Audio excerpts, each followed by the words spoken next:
द्वापर के सबसे महान योद्धा भीष्म पितामह सरसैया पर पड़े सूर्य के उत्तरायण होने की प्रतीक्षा कर रहे थे। तभी उनके कानों में एक परिचित ध्वनि शहद घोलती हुई पहुंची। प्रणाम पितामह। भीष्म के सूख चुके होठों पर एक मरी हुई मुस्कुराहट तैर उठी और बोले, आप देवकी नंदन कृष्ण, स्वागत है तुम्हारा। मैं बहुत देर से तुम्हारा ही स्मरण कर रहा था। कृष्ण बोले, क्या कहूँ पितामह, अब तो यह भी नहीं पूछ सकता कि कैसे हैं आप। भीष्म पितामह चुप रहे, कुछ क्षण बाद बोले, कुछ पूछूं के सब, बड़े अच्छे समय से आए हो। संभवतः शरीर छोड़ने के पूर्व मेरे अनेक भ्रम समाप्त हो जाएंगे। कृष्ण बोले, कहिए ना पितामह। भीष्म पितामह ने कहा, एक बात बताओ कृष्ण, तुम तो ईश्वर हो ना। कृष्ण ने बीच में ही टोका और कहा, नहीं पितामह, मैं तो आपका पौत्र हूँ, ईश्वर नहीं। भीष्म उस घोर पीड़ा में भी ठहाके लगाकर हंस पड़े और बोले, कृष्ण, मैं अपने जीवन का स्वयं कभी आकलन नहीं कर पाया। संभवतः नहीं जानता कि अच्छा रहा या बुरा, पर अब तो इस धरा से जा रहा हूँ कन्हैया, अब तो ठगना छोड़ दो। कृष्ण भीष्म पितामह के थोड़ा करीब आए और उनका हाथ पकड़कर बोले, कहिए पितामह, क्या पूछना चाहते हैं आप। भीष्म पितामह बोले, एक बात बताओ कन्हैया, इस युद्ध में जो हुआ वो ठीक था क्या। कृष्ण ने कहा, किसकी ओर से पितामह, पांडवों की ओर से या कौरवों की ओर से। भीष्म पितामह ने कहा, कौरवों के कृत्यों पर चर्चा का तो कोई अर्थ ही नहीं रहा कन्हैया, पर क्या पांडवों की ओर से जो हुआ वो सही था। आचार्य द्रोण का वध, दुर्योधन की जंघा के नीचे प्रहार, दुशासन की छाती का चीरा जाना, जयद्रथ के साथ हुआ छल, निहत्थे कर्ण का वध, यह सब उचित था क्या। कृष्ण ने कहा, इसका उत्तर मैं कैसे दे सकता हूँ पितामह, इसका उत्तर तो उन्हें देना चाहिए जिन्होंने यह किया। उत्तर दे दुर्योधन का वध करने वाले भीम, उत्तर दे कर्ण और जयद्रथ का वध करने वाले अर्जुन।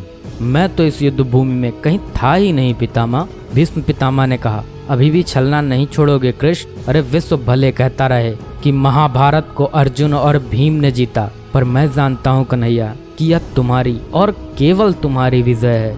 मैं तो उत्तर तुम्ही से पूछूंगा कृष्ण।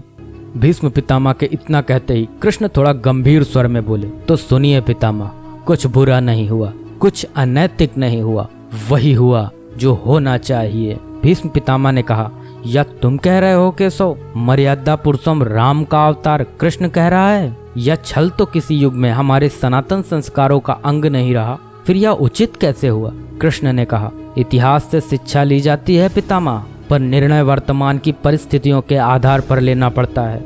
हर युग अपने तर्कों पर, अपनी आवश्यकता के आधार पर अपना नायक चुनता है। राम त्रेता युग के नायक थे, मेरे भाग में द्वापर आया था। हम दोनों का निर्णय एक सा नहीं हो सकता पितामह। भीष्म पितामह ने कहा, मैं कुछ समझ नहीं पाया कृष्ण। कृष्ण ने कहा, पितामह, राम और कृष्ण की परिस्थितियों में बहुत अंतर है। राम के युग में खलनायक भी रावण जैसा शिव भक्त होता था, तब रावण जैसी नकारात्मक शक्ति के परिवार में भी विभीषण जैसे संत हुआ करते थे। तब बाली जैसे खलनायक के परिवार में भी तारा जैसी विदुषी स्त्रियां और अंगद जैसे सज्जन पुत्र होते थे।